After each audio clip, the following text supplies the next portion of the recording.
OK. Bonjour à tous.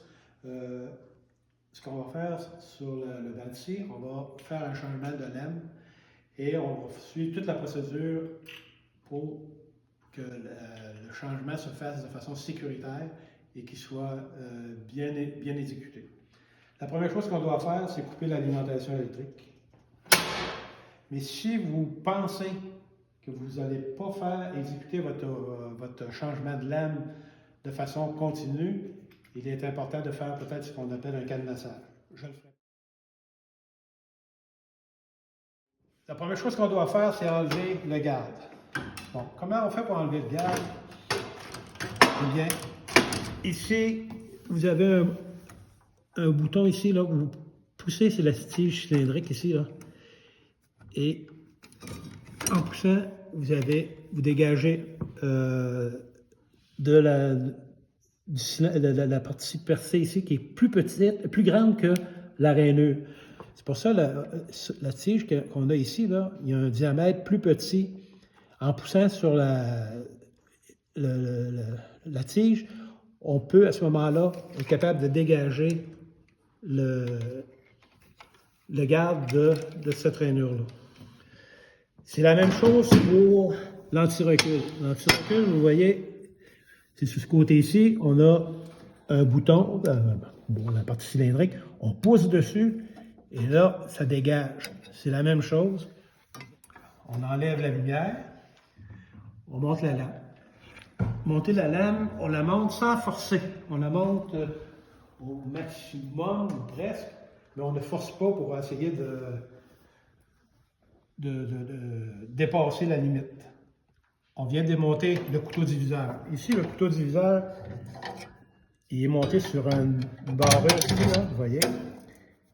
Et quand je débarre ça, je peux dégager le couteau diviseur. Maintenant, avec la clé, je vais tourner ici. Vous avez une barrure qui nous permet de prendre avec la tige à ressort ici. On vient barrer la rotation et avec la clé, je viens ici démonter la lame. L'écrou, on dévisse l'écrou, on fait attention pour ne pas l'échapper en dessous. C'est-à-dire que quand on arrive à la fin, on s'organise pour la conserver dans ses mains. Donc, j'enlève le flasque et j'enlève la lame. On fait attention à ne pas trop accrocher la lame pour les briser. Et on choisit la lame qu'on a besoin pour faire le travail qu'on a à faire. Là, il est très important parce que de regarder dans quelle direction les dents vont travailler. Vous voyez que cette lame-là, les dents sont comme ça. OK? Donc, elles travaillent dans cette direction-là.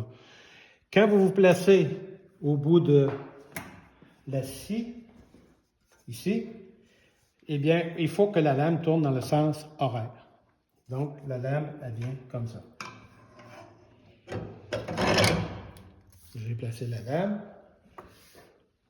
Maintenant, le flasque. On regarde le flasque. Le flasque, vous voyez ici, là, il y a un creux à l'intérieur. Ça veut dire que le flasque, il vient s'appuyer sur la lame, sur ce couronne-là ici. Donc, il faut porter attention de le placer du bon côté. Pas de ce côté-là, mais le côté où la couronne ici va venir s'appuyer sur le côté de la lame. On vient le placer comme ça. Maintenant, pour l'écrou, c'est la même chose ici. L'écrou, il y a un embase. OK? C'est une partie cylindrique, là, pas très longue. Je ne sais pas si vous voyez, là, elle n'est pas très longue, mais elle est là. C'est le côté, normalement, qui doit être appuyé sur le flasque. OK? Donc, je m'en viens ici, je place l'écrou, je visse l'écrou jusque sur le flasque. Et je vais rebarrer à nouveau la lame, l'arbre avec la tige cylindrique à ressort et je viens serrer. On ne serre pas On serre fermement, mais pas trop. Après que ça c'est fait, on va installer le couteau diviseur. C'est cette pièce-là. Le couteau diviseur, on doit l'engager correctement jusqu'au fond. On sent qu'il est bien entré à l'intérieur de sa rainure. Et à l'aide du levier ici, à cam, on vient barrer. Et là, on vérifie, avant de continuer, on vérifie voir si c'est bien pris. C'est bien solide. On prend la lumière, on dépose la lumière, en faisant bien attention pour trop accrocher la lame. La lumière est positionnée. Prochaine opération, l'anti-recul. Bon, là, je viens me placer vis-à-vis, vous voyez ici, là, je viens me placer vis-à-vis de la rainure. Je pèse sur le bouton. Et là, vous avez entendu un clic. Ça veut dire que là, la partie cylindrique est allée s'engager dans le trou. Et là, mes pieds, mon anti-recul est bien attaché. Je fais la même chose avec le garde. Vous voyez, le garde, il y a comme cette partie-là, il faut faire attention pour la placer correctement. On vient ici et je l'engage. Et là, je vérifie si c'est bien pris.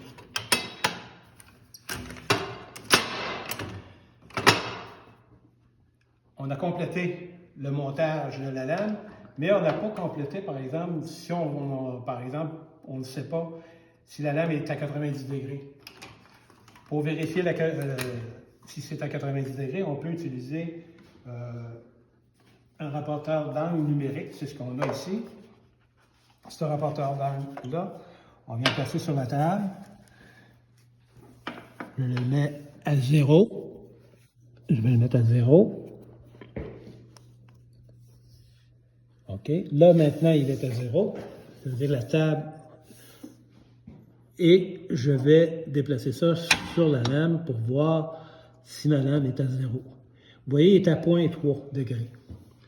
Ça veut dire que s'il est à 0,3 degrés, je pourrais à ce moment-là faire la correction en allant jouer ici. Jusqu'à 0. OK. Ça veut dire que par rapport à la table, la lame est à 90 degrés. Mais on n'a pas tout un appareil comme ça à la maison. Hein? Ça veut dire que si vous voulez vérifier si la lame est perpendiculaire, vous pouvez le faire avec un équerre. Une équerre. OK, donc ça semble être à 90 degrés, un petit peu.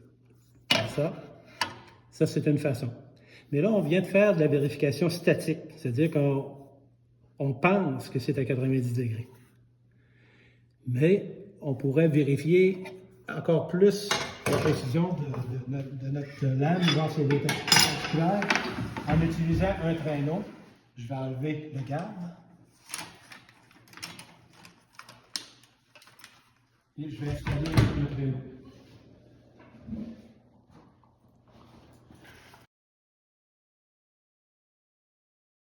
Je viens de changer le couteau diviseur pour la démonstration, pour montrer comment faire une perpendicularité. Parce qu'avec le traîneau, on ne peut pas utiliser celui qui supporte le garde.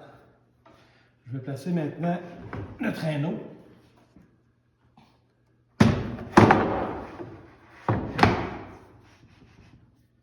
Et je vais utiliser 2 pièces.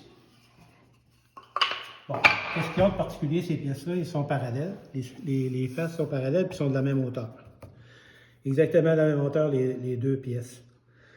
Je peux, à ce moment-là, ici, sur le bâti, je vais monter ma lame pour être capable de couper la pièce. Et je vais les placer comme ça. Je vais les placer pour qu'ils... Quand je vais faire la coupe, je vais couper les 2 extrémités. Mais avant ça, je vais numéroter mes pièces. Okay. Bon, j'ai numéroté mes 2 pièces. Ce que je vais faire, je vais les couper. Je vais couper les pièces. Quand ils vont être coupés, je vais tourner une de 180 degrés, puis on va essayer de voir si les 2 bouts se touchent.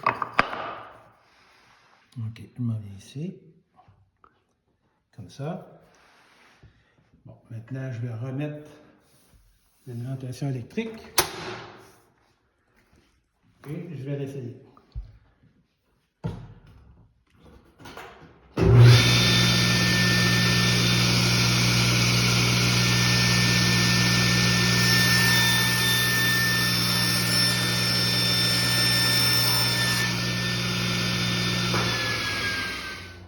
Ce qu'on vient de faire, on vient de couper les deux extrémités de la pièce, des deux pièces.